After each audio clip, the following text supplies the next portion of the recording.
नमस्कार, मैं हूं रसिका पांडे। आप देख रहे हैं जी मध्य प्रदेश छत्तीसगढ़। यूं तो आपने सियासत के 100 रंग देखे होंगे, लेकिन मध्य प्रदेश की शिवराज सरकार ने इस बार जो रंग दिखाया है उसे देखकर तो गिरगिट भी पानी मांग ले।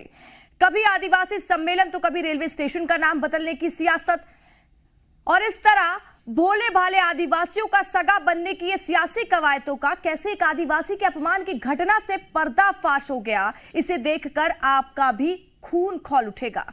शिवराज ने पीड़ित को अपने घर बुलाया, सीएम हाथ पकड़कर पीड़ित को अपने घर लाए। एक आदिवासी सीएम के घर में कुर्सी पर डरा सहमा बैठा रहा।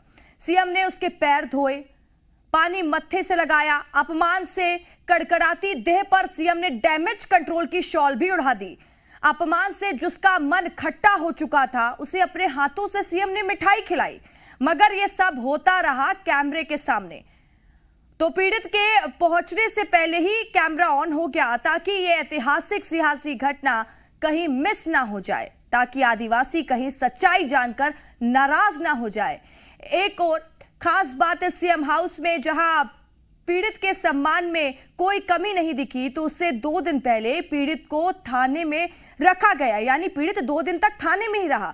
इस घटना से पीड़ित का परिवार इतना डर गया कि जब सीएम ने पीड़ित की पत्नी से फोन पर बातचीत की तो पत्नी डरी सहमी हुई।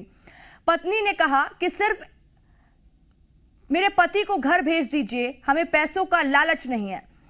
सरकार भी जान चुकी थी कि यहां पर दाल नहीं गलेगी, तो फौरन फोन काट दिया।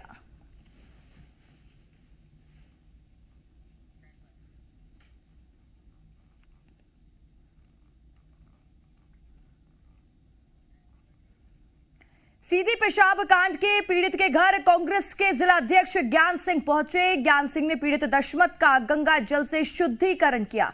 कांग्रेस का कहना है कि पेशाब चेहरे पर की गई थी और पैरों को धोया गया था। दशरथ रावत जी के ऊपर विधायक जी बाद में घटना के बाद बोले नहीं हैं। पूर्व में हमारे पत्नी थे, पता नहीं किस किस तरह की बातें आई। पहले तो स्वीकार कर रहे थे कि हमारे पार्टी के ही नहीं हैं, लेकिन जब उनकी नियुक्ति पत्र आ गई, जब उनके सोशल मीडिया अकाउंट में उनका खुद वो दर्ज किए थे कि भारतीय जनता पार्टी और बड़े बड़े नेताओं के साथ उनकी जो फोटोज आई, उससे सारी चीजें स्पष्ट हुई कि विधायक जी झूठ बोल। और हमारे साथ जी मीडिया संवाददाता आकाश द्विवेदी लाइव जुड़ चुके हैं।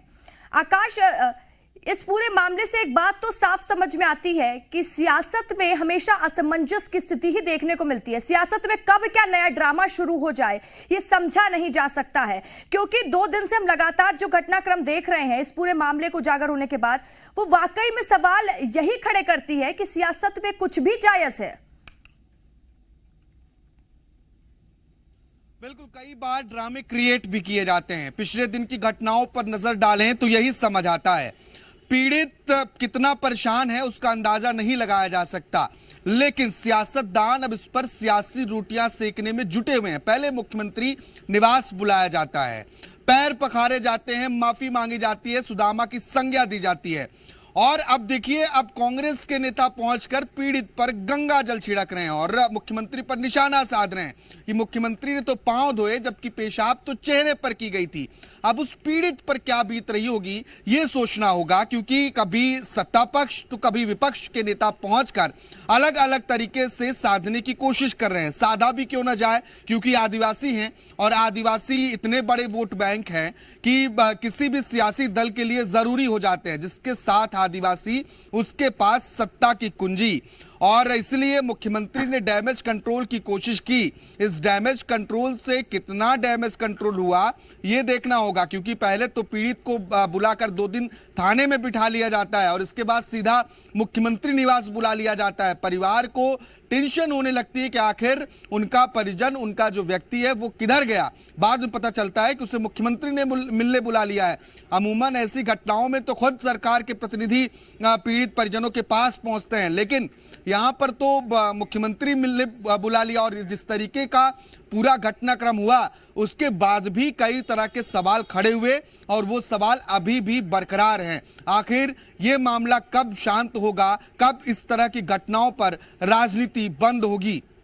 बिल्कुल आकाश, कई तरह के सवाल तो खड़े हो रहे हैं और राजनीति बंद होगी ये तो हम बिल्कुल नहीं कह सकते आकाश, क्योंकि लगातार जिस तरीके से राजनीति इस पूरे मामले में शुरू से ही देखने को मिली है, अब समझ में इस बात का जनता को भी नहीं आ रहा है कि आखिर पहले युवक को सीएम हाउस बुलाया जाता है, युवक के पैर धोए जाते हैं, उसे बकायदा मिठाइयां भी खिलाई जाती हैं, लेकिन उससे 2 दिन पहले तक युवक को थाने में क्यों रखा गया?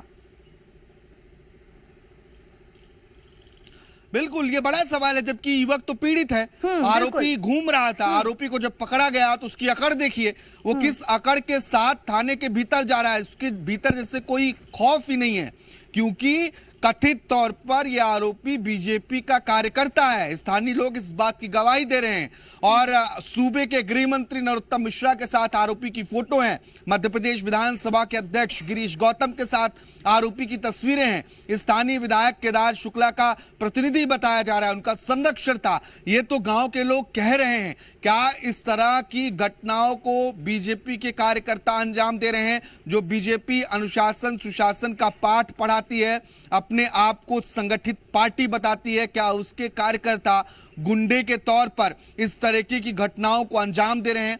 और इसी बात से ये मामला और गंभीर हो जाता है। जब सत्ताधारी पार्टी के कार्यकर्ता इस तरीके की घटनाओं को अंजाम देंगे तो सोचिए वो गुंडे बदमाश किस कदर बेखौफ होंगे, जिन्हें जिंदा गाड़ देने की धमकी दी जाती है। और अब इस आकाश, जिन पर कार्रवाई भी कार्रवाई के नाम पर की जाती है, जो घर की तस्वीरें आई जब बुलडोजर एक्शन हुआ, जहां पर एक कमरे की दीवार ही टूटी दिखाई दे रही है, ये कार्रवाई हुई है। बिल्कुल, निश्चित तौर पर कि यह क्या बुलडोजर की कार्रवाई सिर्फ दिखावा था, क्योंकि जिस छोटे से हिस्से को तोड़ा गया उसका बहुत कुछ खास मतलब दिखाई नहीं देता है, क्योंकि एमपी में बुलडोजर की कार्रवाई समय समय पर होती रही है।